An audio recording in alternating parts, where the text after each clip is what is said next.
Okay, it's Valentine's Day, so we thought this would be a great day to talk about grip strength, so you can work on your grip strength when you're holding your sweetie's hand. Okay, so we had our pre-fitness event, and I want to talk about the results for a little bit and what those mean.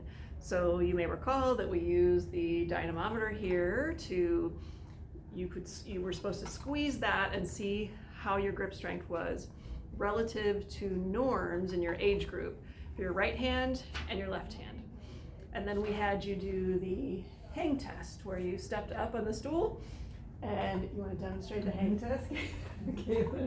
So you had to grip the bar and then unweight your body and then slowly lift your feet up if you felt like your grip strength would support you.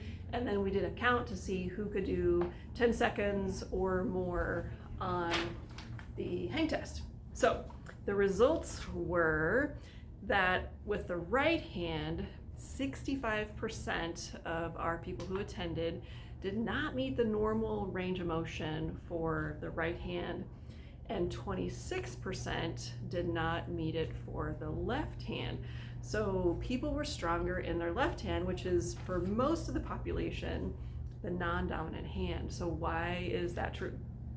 That is often true because our non-dominant hand is often our stabilizer, and we use the more dominant hand to do the fine motor activities. So that would be if you were a construction worker, you'd hold a big piece of drywall or wood and then use the dominant hand to run the screwdriver.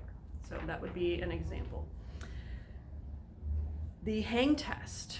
So we had 39% of our participants did not feel confident that they could use their grip to hold themselves up. So we're not unable to lift their feet off of the platform.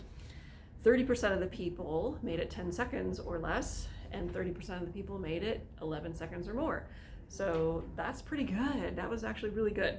So I want to talk about grip strength. One of the studies that is on the website that talks about why grip strength is so important, and one of the things that we wanted to, why it was the reason that we wanted to include it in our assessment is because grip strength is actually correlated with all-cause mortality.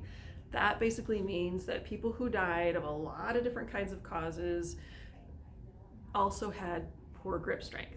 Now, that doesn't mean you should run out and work on your grip strength, right? Buy a little grippy tool. That is not at all what that means. So you're not going to improve your longevity by just working on your grip strength. So what kind of things should a person do in order to improve their health and when it comes to grip strength? Moving more, being interactive with your environment more. Some people like to garden, so you're using a lot of your hands and fine motor skills when you're gardening, but when you garden you also use your whole body, and you're using your lower body incorporated with that same activity. Exactly. So any activity where you have to use your grip strength along with the rest of your body is actually what makes you healthier.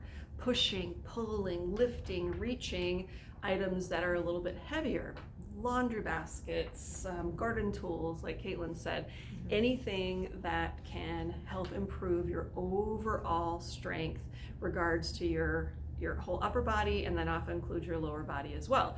If you have the opportunity to have some kind of a hang bar in your home, you can buy the ones that go over the doorway. I have one. It's not, some people would say it's not very aesthetically pleasing, but I have one between my dining room and my kitchen, and it's there every day, and usually in the morning while I'm waiting for my coffee, I hang on that bar a little bit so I can keep my grip strength and the rest of my body healthy. It's so good for my shoulders. So anything else we want to talk about relative to grip strength, or did we cover it? I think that's it. Okay. All right, I hope that was helpful, and get started doing some other things to work on your grip strength. Thank you.